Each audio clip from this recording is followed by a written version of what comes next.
Welcome to Japan House London. My name is Simon Wright, and I am the Director of Programming here at Japan House London. And thank you for joining us today for a talk on the works of one of the most cherished of Japanese film directors, Ozu Yasujirō. In addition to the audience we have here at Japan House, we're also broadcasting to a virtual audience on Zoom, YouTube, Facebook, Twitter and LinkedIn. So a warm welcome to everybody who's joining us online. And the event is also being recorded, and a recording will be archived on our online platforms for people to view later. Shortly, I will hand over to our speaker, Dr. Jasper Sharp, who will introduce us to the works of one of the most prominent figures in Japanese cinema, if not in the history of world cinema. Ozu was director of over 50 films, including 34 silent films, most of which are unfortunately lost.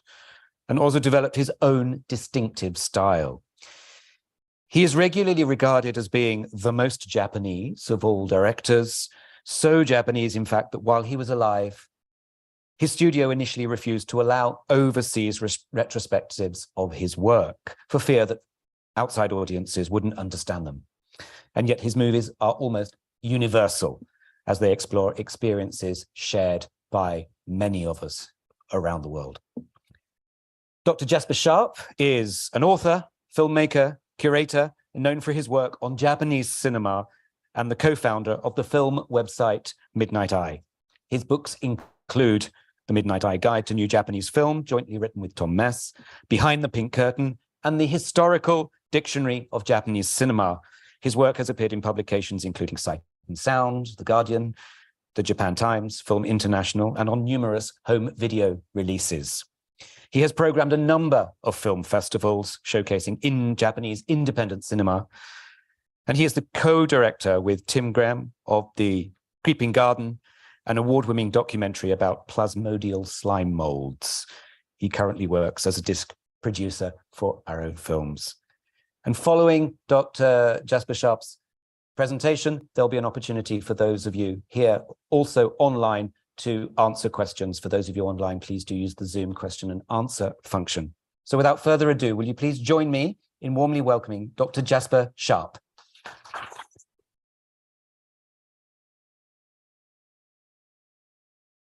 Thank you very much for that introduction, Simon, and big thanks for inviting me and to all the Japan House staff for putting this event together, and to you guys for all coming. So I've been writing about Japanese cinema for about 25 years now, and as a film critic, one generally doesn't get to watch the sort of films one would want to choose to watch all the time, because it's a job. So you basically watch whatever comes up and focus on that particular subject at the time. So it's wonderful. I always, whenever I get assigned work on Ozu, it's an absolute joy for me. I just think, oh, great. It gives me an opportunity to revisit these films, because these are films I think you can watch again and again and again and see new things in them every time. My background, I started writing about Japanese film, so I set up the website with Tom Mess, Midnight Eye, which was to deal with contemporary Japanese cinema at first. And at the time, we set this website up because everyone was talking about Kurosawa, Mizoguchi, and Ozu. No one was talking about contemporary Japanese cinema. So we thought, well, let's shine the light on contemporary Japanese cinema. And we gradually moved back to explore Japanese film history. But Ozu, I sort of would say I'm a slight latecomer to Ozu, in that I think the reputation intimidated me slightly. And also that sort of thing that there's been so much written on him already. It was like, what else is there more to say? So what happened was, when I was living in Tokyo in 2003, there was the centenary of Ozu's birth. And having seen a few Ozu films, I suggested to Tom, let's do a special article, get all our writers to go and look back and see, look back at some Ozu movies. And all of the writers were going, wow, thanks. You know, as soon as we did it, it was like, oh, I didn't realize actually how accessible and fun these movies were. You know, I'd been put off by the reputation as well. On this occasion, I also took the opportunity to interview a man called Donald Ritchie, which I don't know if the name is familiar here. He was a very long-term resident of Tokyo, moved there in 1947 with the occupation, American author who wrote the very first books on Japanese cinema for a foreign audience. And he wrote the very first ever book on Ozu. He was actually responsible for introducing the first Ozu retrospective, which was in 1964 at the Berlin Film Festival. He persuaded Shōchiku, Ozu's studio, to mount a full retrospective. Until this time, I think only, well, Tokyo Story had screened at the London Film Festival in 1958. What is worth mentioning, poor Donald has also departed us now, but if you notice Ozu's birth and death dates, he died exactly on his 60th birthday. And I don't know, it's something that is sort of, for me, echoes that whole sort of beautiful symmetry of Ozu's life. That everything about his films is so pristine, everything about his life is so pristine. But one of the things that I think is very important is also, as a specialist Japanese critic, you sort of, there are two directors, Ozu and Kurosawa, where you basically realize you're not dealing with just with Japanese directors, you're dealing with world filmmakers. And so the big critics all weigh in and have their say in it. And with Kurosawa, it's usually a case of arguing how un-Japanese the films are and how much they appeal to Western audiences.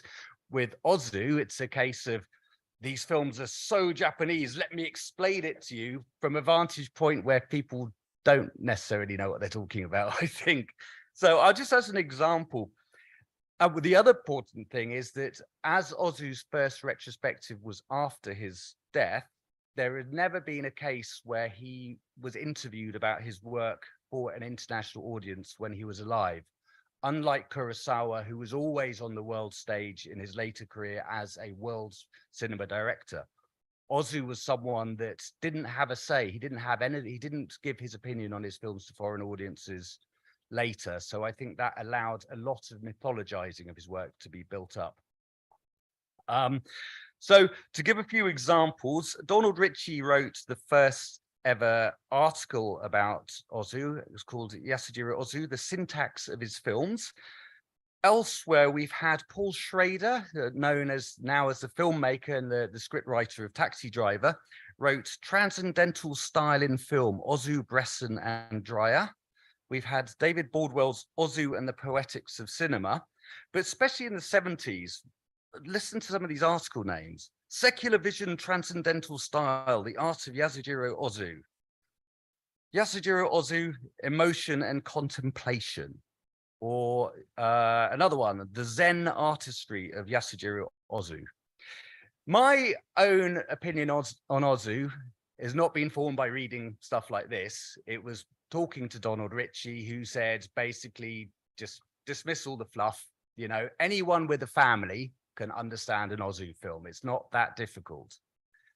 So that's the vantage point I'm coming from. I have got a doctorate appended to my name. I do have a PhD in film studies, but I am very cynical about academic film criticism, and I think a lot of it, I've never written academically about Ozu, and I think that there's a danger of making stuff so mystical and trying to explicate it, you know, when it's actually very simple what he's doing.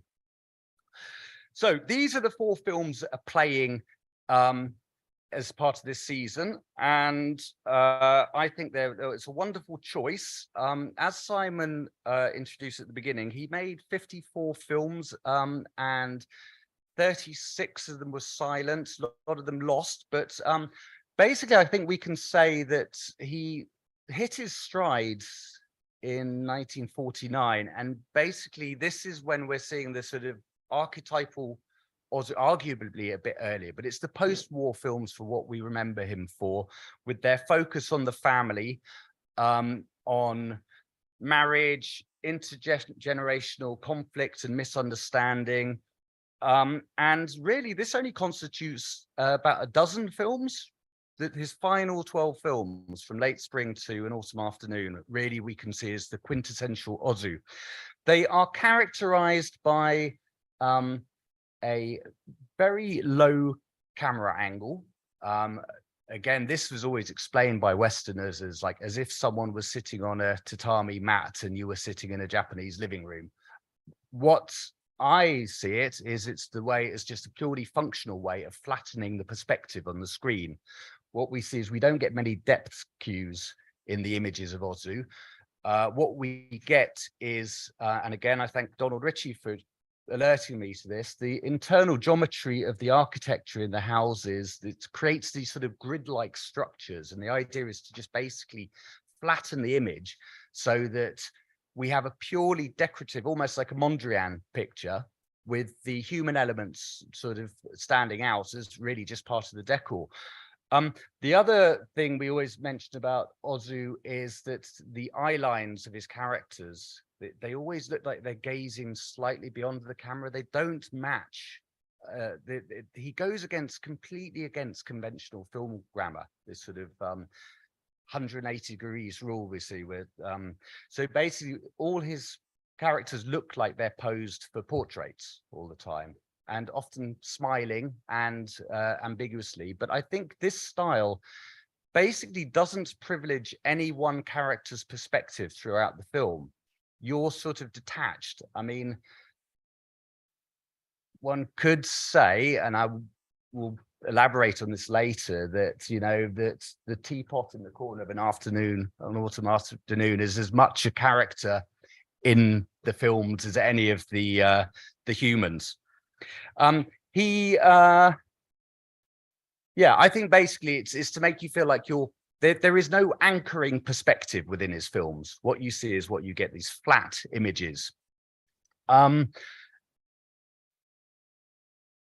And we should also mention the characters. He uses a lot of the same actors all the time, and often cast in very different roles. So the most familiar is Chishu Ryu, who we will see as the father in Late Spring, and as the grandfather in Tokyo Story, even though there's only 3 years separating the films. And yeah, he always played these sort of patriarchs and you know, defined by his relationship to his children. But actually in another film, well, the actress Setsuko Hara in Late Spring, she plays this character called Noriko, and there were 3 films in which she played a character called Noriko: Early Summer, and Tokyo Story, and Late Spring. The characters are never related beyond their name and the fact they're the performers. So that what Ozu was doing was effectively just, I don't know how do you say, it's just like sort of shuffling the same character archetypes with the same character names, same performers playing them, sometimes different performers playing them. But like he was retelling the same story often, many of his films focus on, for example, the idea of a father trying to marry his daughter off, or basically, yeah, I mean, Tokyo Story, the story of like children, an old couple going up to the big city to visit their children. The children don't care. So this sort of schism between the generations, or again, as Donald Ritchie said, they're not about the family, they're about the dissolution of the family, the breakup of the family under pressure from the time period they're in. So this is what he was doing, was reworking the same themes with a slightly different tone, but also I think that what he's doing is presenting a very solid snapshot in time of when the films were made. There's a lot of details that I want to talk about that really are in the background of the films, but actually are probably more definitive than looking at it in terms of like Zen transcendentalism and things like that. So I want to bust through a few myths about Ozu. First, there was that all his films were about the family, and that he was very Japanese. So, like I said, a lot of his work in the silent era, he was very influenced by Hollywood in his beginning of his career. So his first film in 1927 was his only jidaigeki, his only period drama, The Sword of Penitence. It's now lost, even though it looks like a sort of quintessential sort of period drama, samurai movie. It was actually based on an American film Ozu had read about. He hadn't even seen it, called Kick-In, a film that probably no one remembers or knows. I don't know even if the film exists anymore. But otherwise, he moved into, there were lots of these nonsense comedies around about 1929, 1930, which dealt with the effects of the global recession. There were lots of them were based on Chaplin and Harold Lloyd and Lubitsch comedies. So Days of Youth is one with like students on a ski resort. There was I Graduated But, about someone who graduates and then can't get a job because of the global recession. Walk Cheerfully, I Flunked But. So lots of these sort of so-called nonsense comedies. And then we get his gangster movies. Dragnet Girl is a really fascinating film. It's basically is a gangster movie with looking at the costumes, is trilby hats and trench coats, and a lot of the stories in all these sort of non-Japanese looking locations of smoky billiard halls, boxing gyms, jazz clubs, and all of the, again, looking at the set decor, it's really interesting. It's like all these sort of very trappings of sort of Western modernism, cocktail shakers and soda siphons in the bars, and gramophones and advertising posters for Hollywood films. Then we get into the Story of Floating Weeds, 1934 film, which is not ostensibly about the family. It's a picture of an itinerant sort of theatrical troupe and their dynamics within it, although it turns out some of them are like related in the end. But this is, despite the very Japanese subject matter, this was again based on a 1928 American film called The Barker. Yeah, he remade it in the 50s as well. But this, again, we're seeing all the elements of the Ozu style sort of coming together here, but not going to be refined as it was in the 50s for a while. Nevertheless, all of these characters, we talk about Ozu as a director, throughout his career, from these silent films onwards, he worked very closely with these three characters. I think especially important. Kogo Noda was his screenwriter, his script writing partner, and I'm trying to remember when they first collaborated together.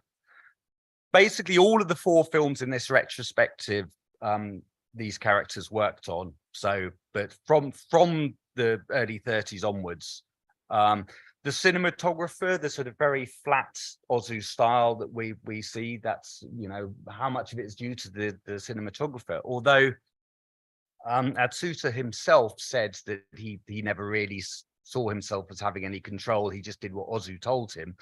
But, you know, I don't know how they worked. I guess if one of the reasons why the characters looked like they're gazing past into the camera was perhaps because Ozu was in a position like this and literally being the character to the actors, and they were facing him while it was being filmed.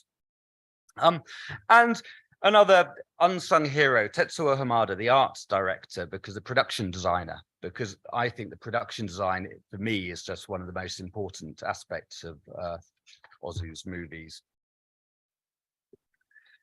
Now, these are two of the first films I saw by Ozu before the centenary, and I think they're very similar, and they're both about the impact of a new technology on a family life, and both are set in a sort of lower middle class environments in the suburbs. I Was Born But Was Shot. It's the story of like two kids whose dad is a salary man who's working at this company, and it's all about the scrapes the kids have with the kid in the middle with his bowler hat is the son of his father's boss, and they're always like fighting, going, oh, my dad could, you know, is better than your dad, sort of thing. And then the film ends at the end with the boss's the boss invites the father and all the families around to look at some sort of film presentation, because he's got a sort of home projector and a home camera, so he's making all these home movies. And the kids are mortified when they see their father is basically just has been told to is acting like a buffoon in front of his boss, and is sort of being teased and made to act like a fool, you know. And the two young boys are like, you know, suddenly going, oh no, this is, you know, why are you doing this, Dad? Why are you humiliating yourself in front of your boss like this? Because we have to live in this environment too. And you know, the father's saying you've got a lot to learn about life. I actually was lucky enough again to see the boy on the right is played by an actor called Tomio Aoki. And when I lived in Japan, he was in his 80s, and someone invited me to dinner with him, and he was telling me all about what it was like to live with Ozu. And it was fascinating being part of this film history. With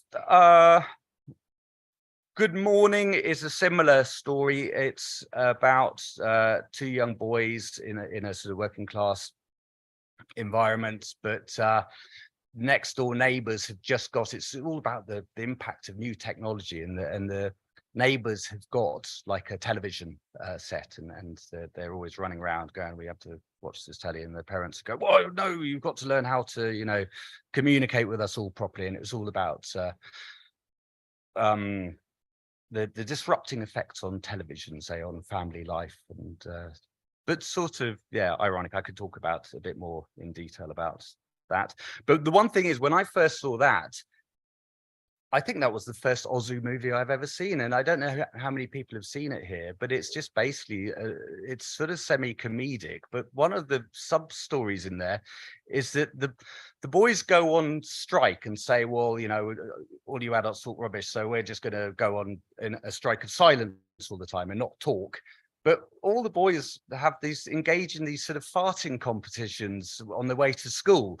So I was like, this guy's meant to be like high Japanese art, and this like basically this sort of like soap opera style drama with boys having farting competitions. It doesn't really gel with my preconceptions of Ozu.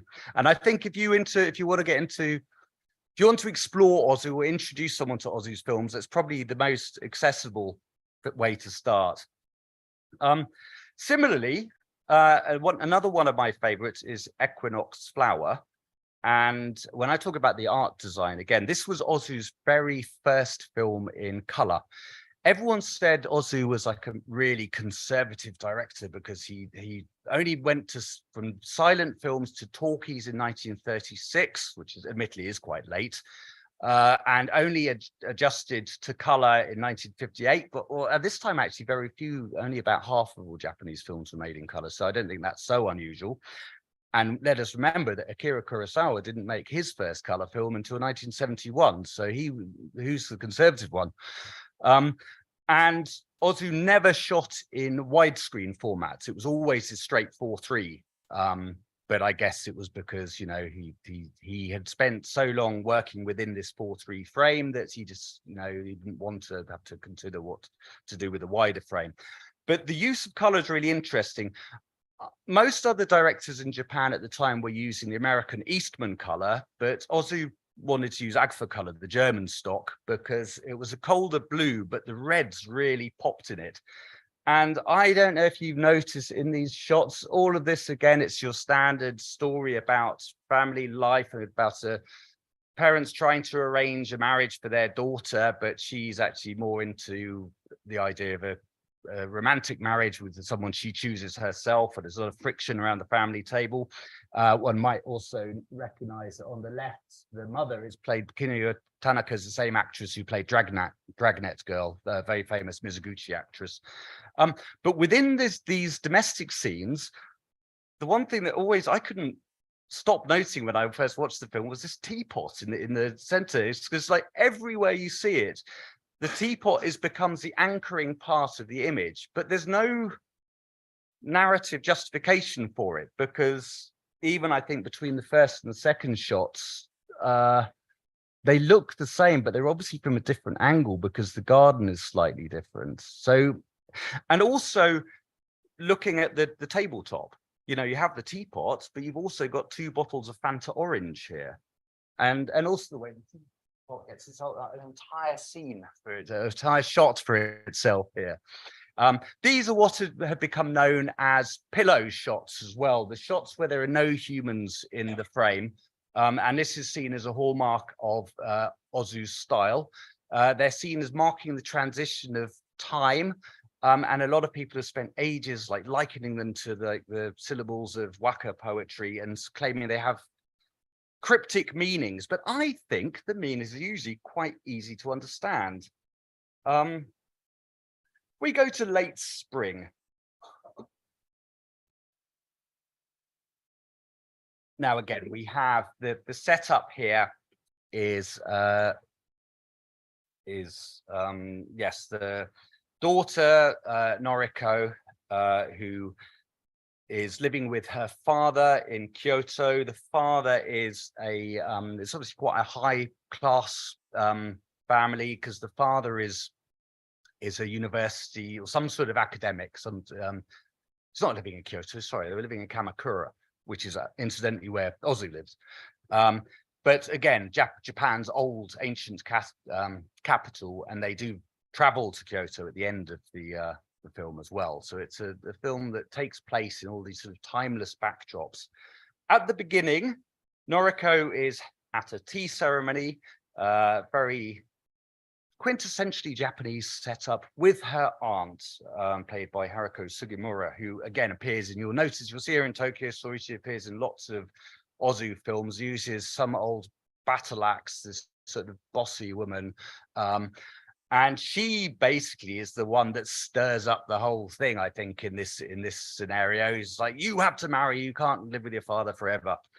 And so the whole conflict in the film is like, you know, she doesn't want to leave her father because she's scared of him living all alone. We don't know what happened to the mother, but the mother is dead. And the father basically wants his daughter to marry and be happy, but he also likes their company. And there's this beautiful scene where they go and watch a kabuki, where she suddenly realizes that she has to move on. This is this beautiful relationship, but you know, everything has to come to an end.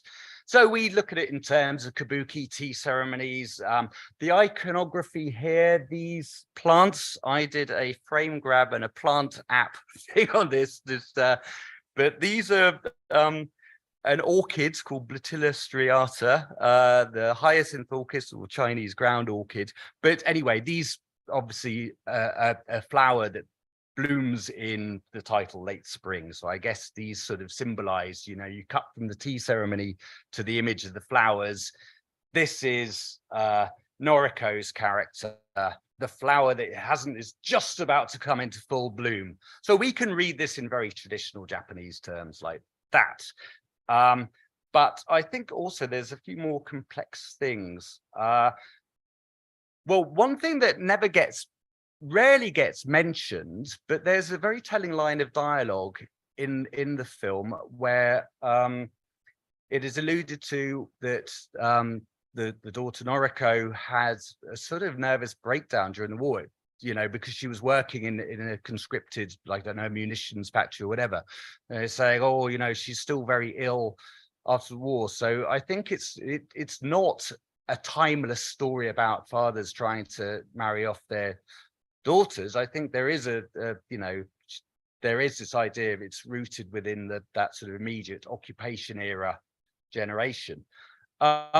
Noriko has a friend who is the embodiment of modernity. And again, let's look at, I think there's a symmetry, you know, she's pouring tea, like the tea ceremony at the beginning, she's doing tea and cake in a very modern style apartment.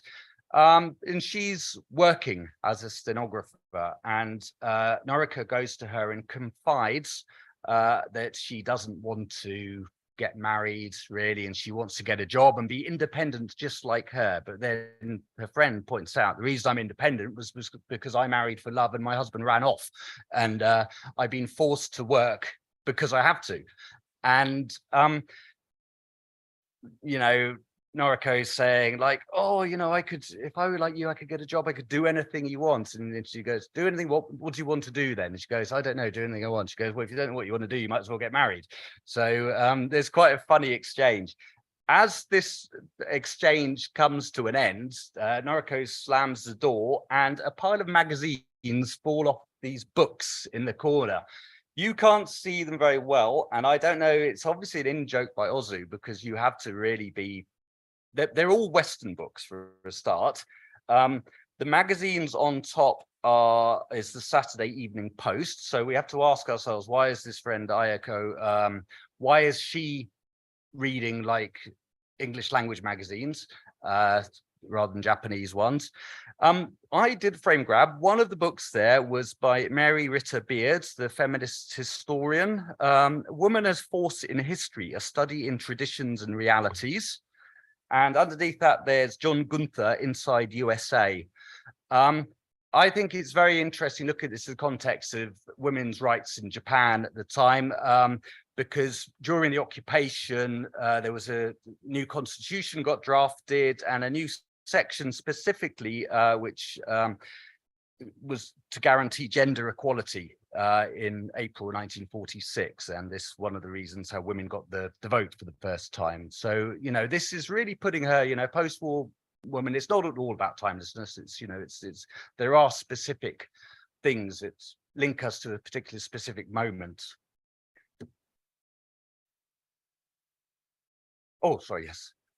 Yeah, and so lots of the writing focus I've ever read on the film talks about this vase scene. It cuts away. There's a scene at the end when they're in Kyoto and both asleep in this inn, and Noriko looks at her father asleep and has this sort of moment of awareness and pathos, and then it cuts away to a vase without a flower in it. And there's been lots of people conjecturing on what that particular shot means. And I guess the one thing that I've realized is listening to all these conjectures is that it can basically mean whatever you want it to be in terms of symbolism. But I do think it's interesting that given that we've had those ideas, the flowers coming into bloom in the very opening of the scene, that right at the end, they're in Kyoto, and it cuts from that vase shot to Ryoenji, the garden that's been there for eternity that doesn't have any flowers in it. So I think, you know, what Ozu is broadly saying is we're looking at that idea of that key tiny moments in history as opposed to the grand sweep of things. And to emphasize this at the end, the father is peeling an apple in long take, and then it cuts to the scenes of the waves, just an empty shot of waves. So it's like this idea of an apple ephemerality, isn't it, really, within the broader sweep of the universe. And again, I will say, like, I have to really hurry through this, but flavor of green rice over tea. At the beginning, we have this dialogue between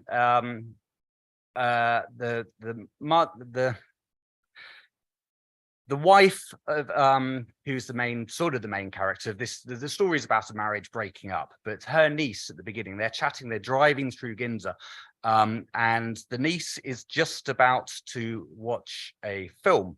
It's a film starring Jean Marais, that's all we know, and so it's interesting that she's going to see a French film rather than a Japanese or a Hollywood film, and I could elaborate now, but I'm running out of time. But I think the film they're talking about is Jean Cocteau's Orphée, because that's the only one that would have been released around that time in Japan. But the one thing I want to draw attention is that at one point they look out the window and you get that shot. Anyone know what that building is? So this is the Daiichi Seimei building, which was the SCAP headquarters where Douglas MacArthur had his headquarters during the occupation. So if you think that this film came out in October 1952 and the Allied occupation ended in April 1952, you know, it's sort of quite interesting that that shot is not incidental. That is there to say, you know, this is the end of the occupation. We're entering a new era.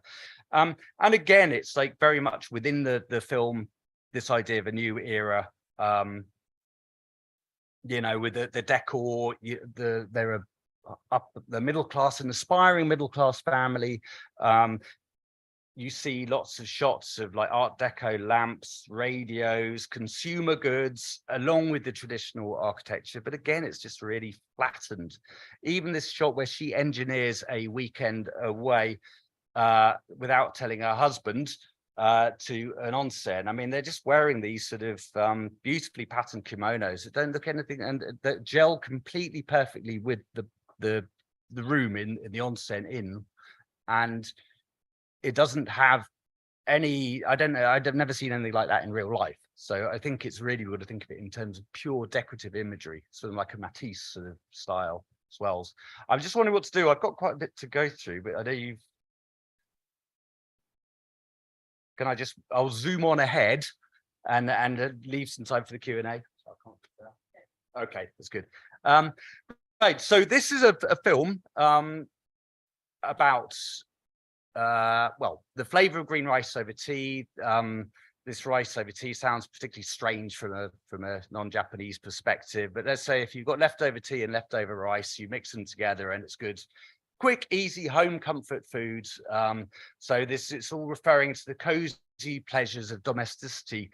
But basically the wife is getting sick of her husband. She thinks he's an uncultured bore and he's not interested in the finer things in life, and they're growing apart. He's quite happy just spending his whole time, well, I don't know if he's happy, he's not happy, but his lifetime revolves around the office and after work drinking, particularly with a new friend of the family who has just been inducted into the company called Non-chan, who is actually played by Koji Saruta, who's famous for his roles in 1960s gangster movies, Yakuza movies.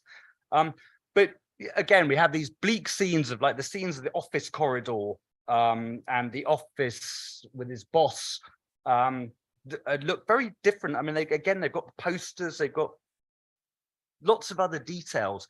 Every single scene with him in it seems to have a bottle in it, I noticed. Even like, you know, with the boss, there's a bottle on top of like his filing cabinet. So obviously his life revolves around drink. And you know, he meets his old friend, the pachinko parlor, who's pours him a beer. And the other thing is they're drinking beer. They're not drinking sake or anything. So it's like she's always saying, you know, why don't you, you know, the way you eat rice is disgusting. And there's a scene they go into the pachinko parlor, which is like outside a tonkatsu place called Calorie Hut. And the niece actually prefers, they're trying to marry off the niece as well, but she would actually rather eat a bowl of ramen with like non-chan and doesn't want to have this marriage set up because she's saying, well, why would I want to have an arranged marriage when your marriage with your husband is rubbish? And that's the scene, I think, when the wife tells the husband that he's got table manners like a pig, and you see his little face just Tokyo Story, the pillow shots here I think are really interesting because despite it being called Tokyo Story, anyone that's seen the film will know that very little of it actually, you don't see very much of Tokyo. Story about an old couple going up to see their children, and it's all about how the children sort of ignore them or just palm them off to a onsen resort in Atami for a long time. But equally, it's all about also slightly about the unspoken disappointment that parents have in their children as well. So when they first arrive in Tokyo, they're coming up from the seaside town where they live, and they take half an hour getting there. And when they finally arrive in Tokyo, you get these series of shots, the pillow shots of their arrival in Tokyo. And this is what we see, like smokestacks and train stations, girls chatting on the streets.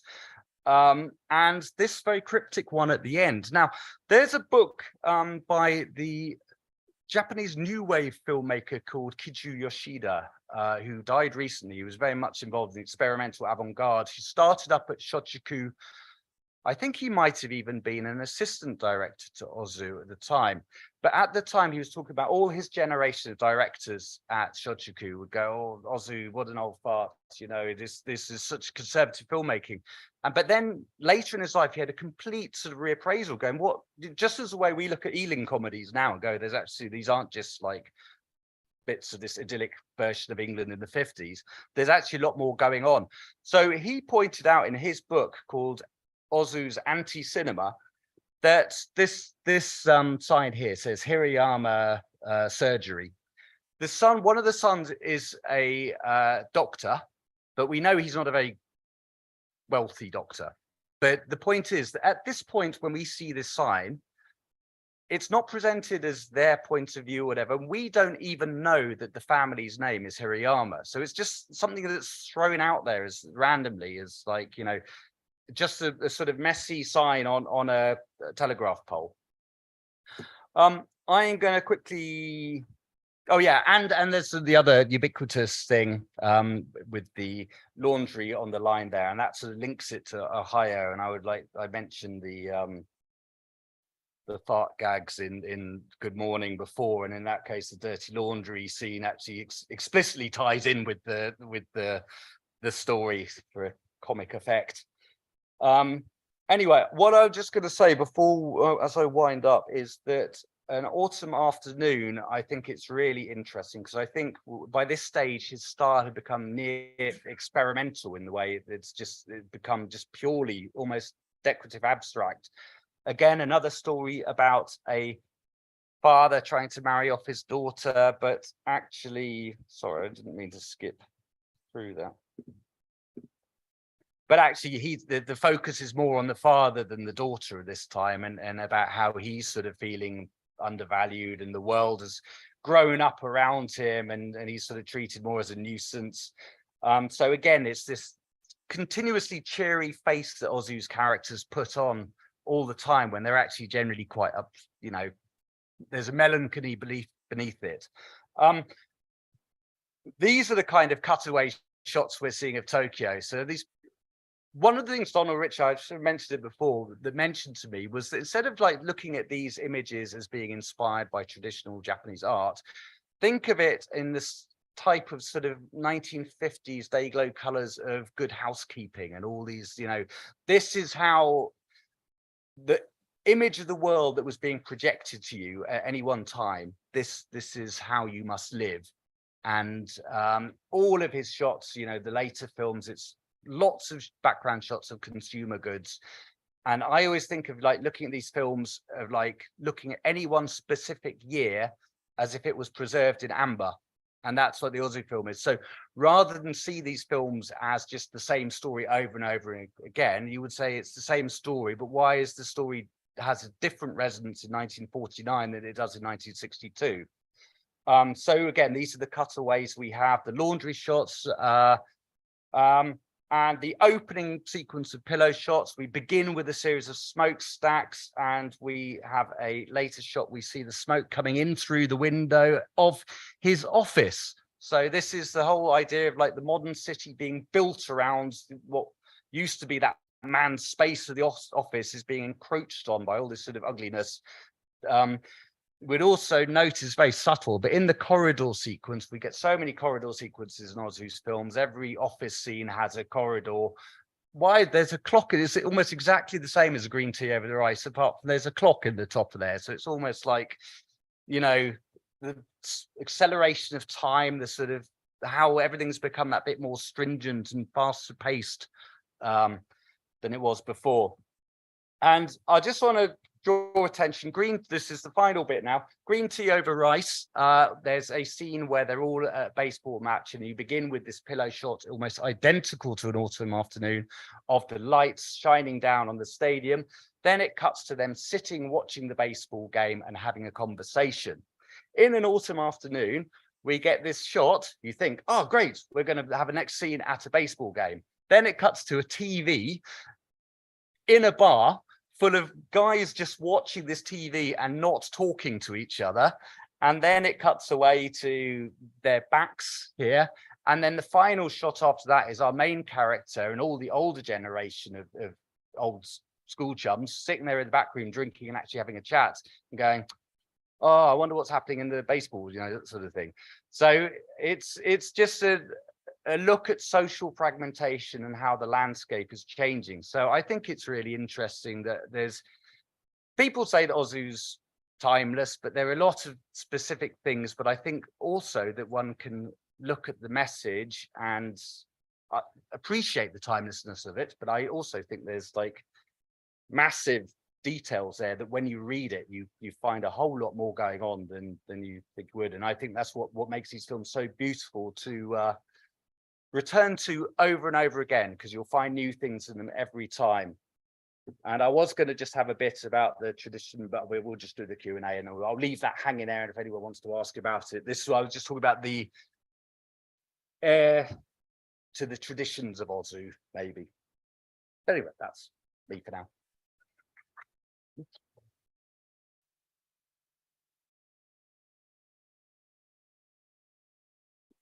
Thank you very much, Jasper. We do have time for questions. Thank you. I know that you've got lots more to say. Thank you for also demystifying, demythologizing as well some of Ozu. I very much enjoy your take on the fact that it's of a time, and and that's what we should be looking at as well. So thank you very much. I do have a few questions actually online. So I'll start with one question that's come through from Zoom, if I may, to you, from Tim. You mentioned your contemporary films earlier that you've been looking at from Japan. In which contemporary films do you see Ozu's heritage reflected in the most interesting way? Well, this was the slide. I mean, I don't know about contemporary because we're looking back about 40 years now, but I think it's really interesting. In the 1980s, the difference was 20 years from, you know, Ozu's death to the time these films were made, in which time Japan changed, you know, from a post-war sort of reconstruction to being one of the richest, most affluent countries in the world, and also one of the most competitive. So I think the couple of films in particular, Family Game is fascinating. It's all about like this family attempting to get their teenage son through the Juku system to get into a high-class university, and they invite this sort of home teacher into their house who's a bit of a freak, really. But everything's framed in the same way that, again, it's produced, you know, trying to present this idealized view of Japanese family life, but it's obviously a presentation. It's like everyone is acting, but not, it's that performative aspect of Japaneseness, where there's sort of fissures beneath the surface, I think. Abnormal Family was actually a sex film, but it was made by a director who went on to make quite a lot of really successful comedies like Shall We Dance? And it's done as a style, it's all about a son taking the young bride and into the house. It's all, but it's done in the complete sort of parody of the style of Ozu, and it's actually very funny. But I don't know. I don't think there is, because the one reason I singled out, I'll mention Tokyo Ga in general, because it's Wim Wenders went to Tokyo in the 80s to try and discover the Tokyo of Ozu, and that's and interviewed a lot of the collaborators with Ozu at the time. So I think that basically casts a light on how much there was a change. But I think in contemporary stuff, Koreeda's work is considered the closest in spirit, I think. Still Walking, all about a family reunion. You're seeing all these gaps in the, you know, the schisms in the family units presented themselves. But I think he himself, Koreeda, said it was more based on Ken Loach and Mike Lee's sort of picked portrayals of family life than Ozu. So yeah, a lot looser and less controlled than Ozu's films. Fantastic, thank you. I mean, what I'm seeing here is also the arguments that you have around manga and also, you know, the heavy American influence of comic strip in manga, which a lot of people don't necessarily recognize. Yes. And you're seeing the same thing here. Do we have any questions from, if you could keep your hand up, we can get a microphone to you so that the people who are watching online can also hear. Testing. Really refreshing, thank you. You've done a lot of snapshots of these films. Do you think Ozu knew that you'd have to freeze frame stuff so that you got the hidden meaning? Well, take for example that the book scene I mentioned. I don't know if they were like, that's a particular in-joke, because all the books titles are, I don't know if even if you can read them, I had to zoom in and look very closely. I don't know if you were watching in the cinema, that would be a couple of seconds for you to register. If you were Japanese, they're English titles, so would you know the titles? And these are also books that weren't, I don't think, I was looking up the Mary Ritter Beard, that she doesn't have a Japanese Wikipedia page, so I don't know if that book would have been published in Japanese translation. So where did he get these sort of English books from? I think I have done a lot of freeze frames, but I think Equinox Flower for me is the one that exemplifies it, that you will see things like the bottles and the teapots, the calendars on the wall, the clocks on the wall, the radios. That particular style, I think would just be part of the text of the film that you wouldn't really need to zoom in and fixate on. So I think, yeah, basically every single Ozu film, even though it has a very similar aesthetic, I think the art design definitely reflects the time it was made. Okay, thank you. Do we have any other questions maybe in here?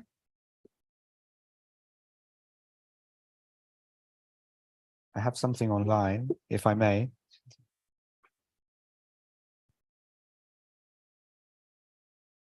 What would you think Ozu would think of Japanese cinema if he were alive today? I don't know if Ozu was ever particularly vocal about other people's films. He seemed to exist in a vacuum, so I don't know if he'd be doing his own thing and in a sort of vacuum apart from it. He probably wouldn't find it very interesting. Interesting comment. Maybe why we're doing Ozu here at Japan House for this season. We have a question right at the back. Yes.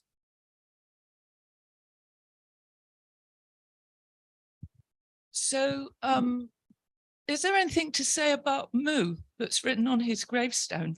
Emptiness. Now, it might be going the Zen way, but there's surely something to say here about it.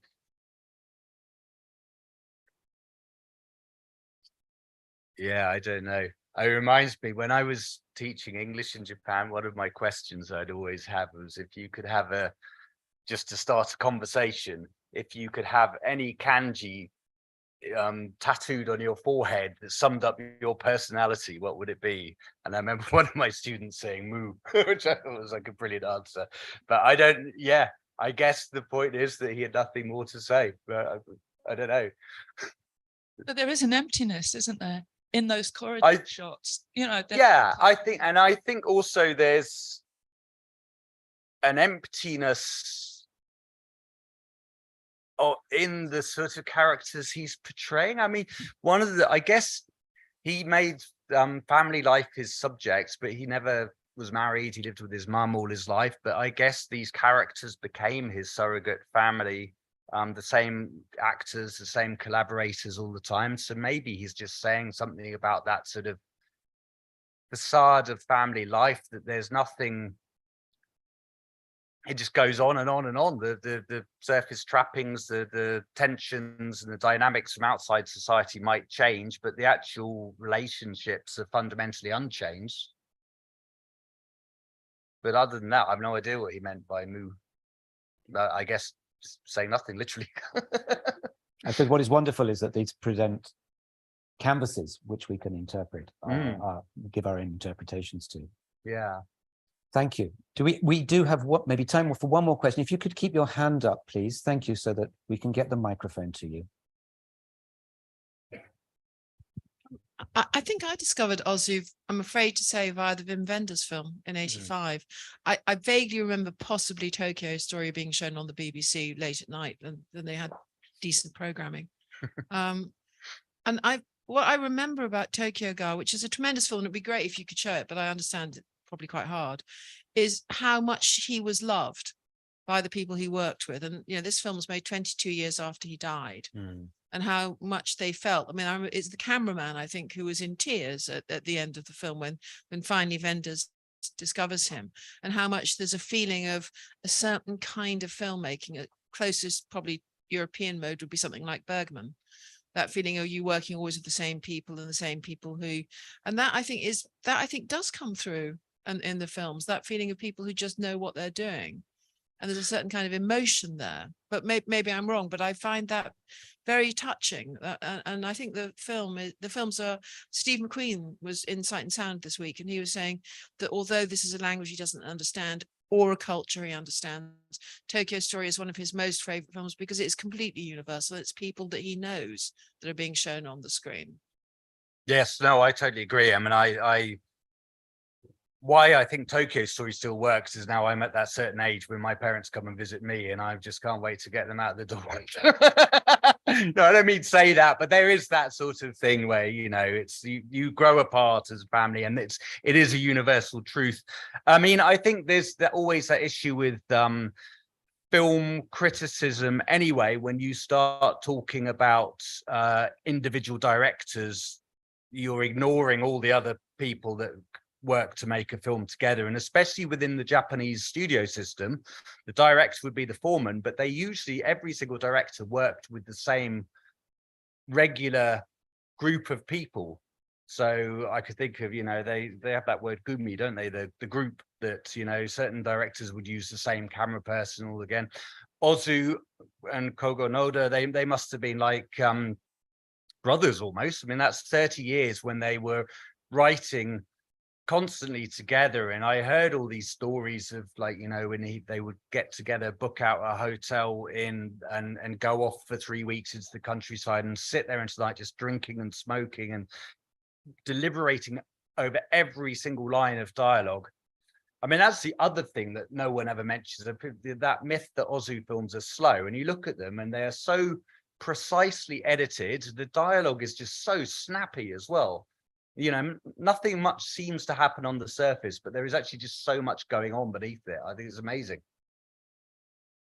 Thank you very much indeed. Maybe that's a suitable time for us to draw an end to this. Thank you for mentioning gumi, the idea of together. Our next exhibition is kumihimo, which means braiding together. And I think what I've enjoyed this afternoon is how much more similar we are than we are different. And I think that's probably how we should be looking at these films. I think so. Thank you very much, Dr. Jasper Sharp. Thank you.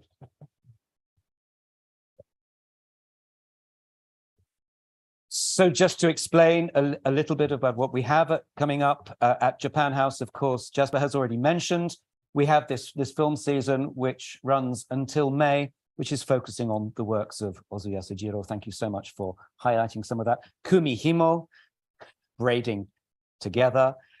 This is an exhibition which opens on Thursday here at Japan House. Please do come and visit us again when you can. This is an extraordinary exhibition that focuses on attention to detail, minute detail and exquisite craftsmanship.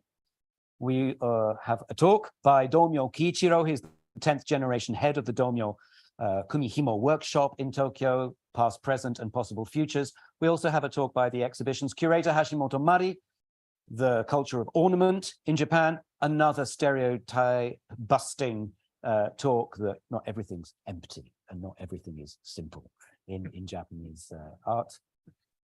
And we have a series of gallery talks, which are also conducted by members of the team here at Japan House, but the first ones will be with our visitors from Japan, Domyo-san, Hashimoto-san, and Mitsui-san, our exhibition space designer as well. Thank you very much indeed for joining us here. Thank you. You will all receive a feedback form. If you could fill that in afterwards, that will help us continue to make events like this happen again. Thank you very much again. to Dr. Jasper Sharp. Thank you.